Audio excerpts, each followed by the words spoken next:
Yo, what is going on, YouTube? This is Joshua here, American AF Dumpster Rentals. It is Saturday morning, and I am out here picking up cans and doing some deliveries. But listen, the question always comes up about SEO versus Google AdWords, or, how much should I be spending per ad for each can, or what should my budget look like, all that stuff.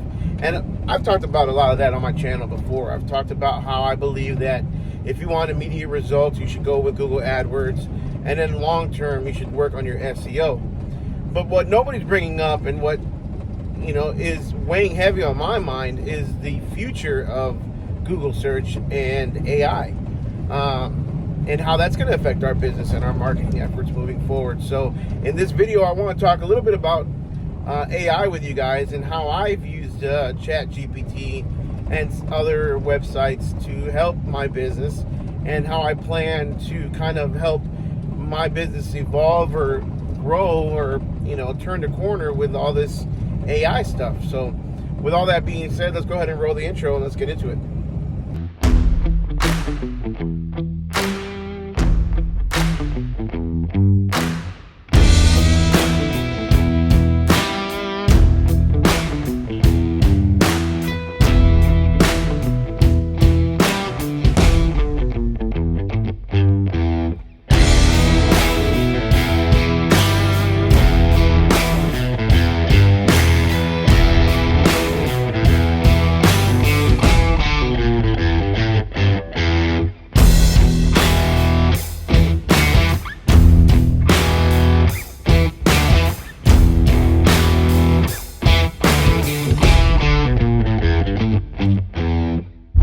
First and foremost, like I talked about in the intro a little bit, is the three main basic ways of advertising our company, at least online, is going to be Google AdWords, SEO, and then some people are doing Facebook ads. Each one have their own benefits. Each one have their own drawbacks. So benefits with Google AdWords is going to be that it's immediate. I can literally turn on ads today, and I can get calls 5 minutes after I turn on ads. Downfall is it's pricey. It's going to be a little bit more expensive to get a little bit of a return on your money. So, and if you're not doing it correctly, you can really lose a lot of money on doing it and not get any phone calls or any conversions. So, goods and bads with Google AdWords. And to me, it's not a long-term play either, because unless you want to keep paying to play, that cost of acquisition of a new customer is just going to get higher and higher, and it's going to take away from your bottom dollar here and your profits. So then what do? You do SEO in the meantime while you're doing your AdWords. You're doing your SEO. SEO, you can do things sometimes, and in 90 days you'll see a little bit of results, but usually you don't see major results for 6, 9, 12 months down the road.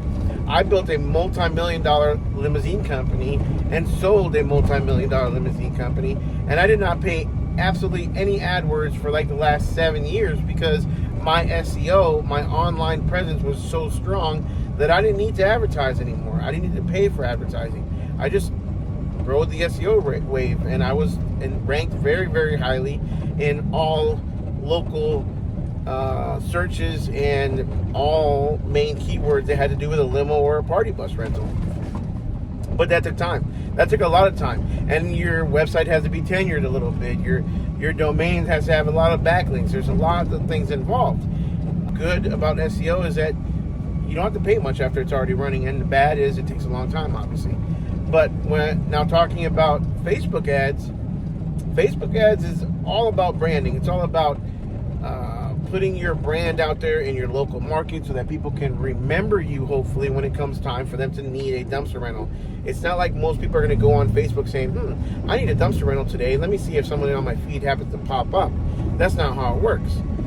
Then you also have Marketplace on Facebook, which is a little bit more geared towards people that are looking actively, but Facebook Marketplace kind of kicks us out because it's a service and not a thing for sale.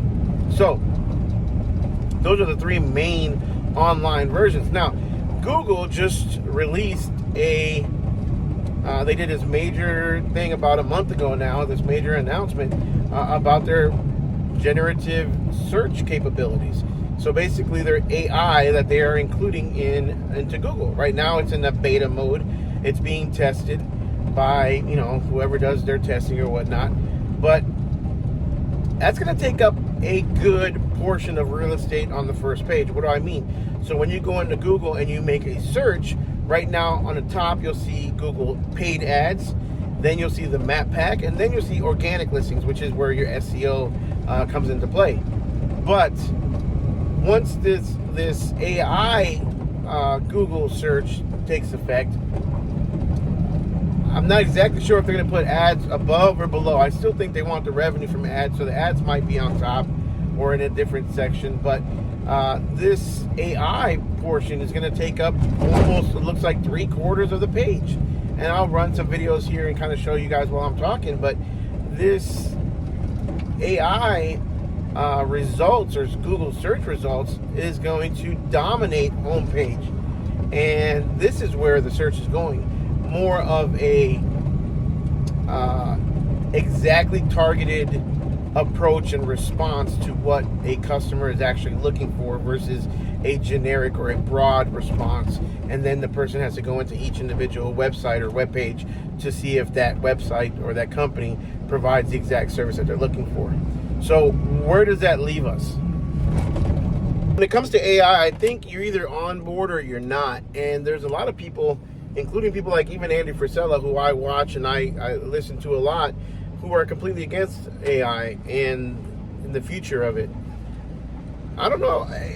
Although I agree with almost everything or most things that he does discuss about business, I may not, I don't know. I don't really agree with it so much to kind of turn a blind eye and pretend it's not there, or to not embrace it, only because we can get left behind if we don't. It's kind of like, it reminds me of back when Facebook came along. I really tried for the first couple of years to not make a Facebook profile, and just to kind of, social media wasn't really my thing. I had for those of you older guys like me, I had a MySpace, but with my top 10, people that my top 10 favorite people that I communicated with. But for the most part, I did not want to do Facebook. And I eventually had to cave in because, not I didn't have to, but I did, because I saw the future and kind of where it wasn't gonna go away. And with AI, I really feel like, it's either we get with it. I don't have a big as company as obviously Andy Frisella. I don't have a team behind me like he does. It's really easy for him to say, "Oh, I'm not going to use it, and I'm not going to use anything to do with it," because he could just turn around and tell one of his 100 different content creators to write him a blog, or write him a Facebook page, or post, or a website page, and have it done in a few hours, if that. So how am I using AI now? I am basically using it for content creation, not just for the website, but I use it for emails. I have actually drafted emails with ChatGPT to help me word what I want to say. A lot of times I have a hard time. I know what I want to say, but I have a hard time putting it out clear as day in a very professional and non-emotional manner, if you could say, because I'm just that kind of guy. I just kind of call it like it is. If I see something, I call it out. And sometimes, that's not the best in business. So yeah, I've had ChatGPT make me or rewrite me an email. I've had it actually line out a script for me for several YouTube channels or YouTube videos. But mainly what I'm using it for is content on the website. So I am creating content on the website that I'm going to be transferring over. Now, I know there's some people that say Google is not accepting some of that content. That's true. But there's also other websites that you can go and copy and paste it, and it, jumbles it up and makes it so that it doesn't get flagged, I guess, by Google. And I have used different things like Midjourney to create some photos to kind of go along with some of the channel posts that I've done. I've also used a ChatGPT to write a couple Facebook posts for me that are intriguing, engaging, and funny. I've even used it to respond to some reviews, because a lot of times we get tired of saying the same old, thanks for the 5-star review, glad we were able to help, blah, blah, blah.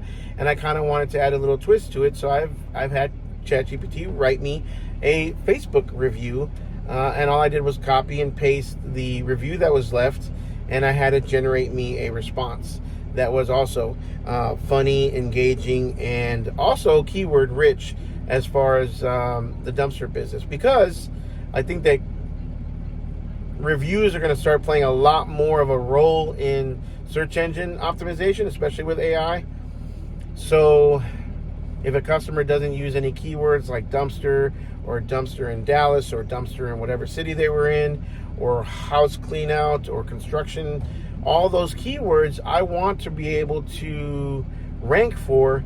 I want to make sure that I put those in my responses to Google, if that makes sense. So if I get a 5-star review and I know it was for a hoarder house clean out, I won't say, hey, thanks for using us to clean out your hoarder house, you whatever. This is where my filter comes in.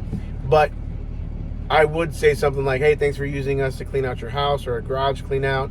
I'm glad we were able to help you with a dumpster in whatever city it was in. I won't give out too much information. I won't call them a hoarder, but I will, use some of the keywords that I wanted to rank for.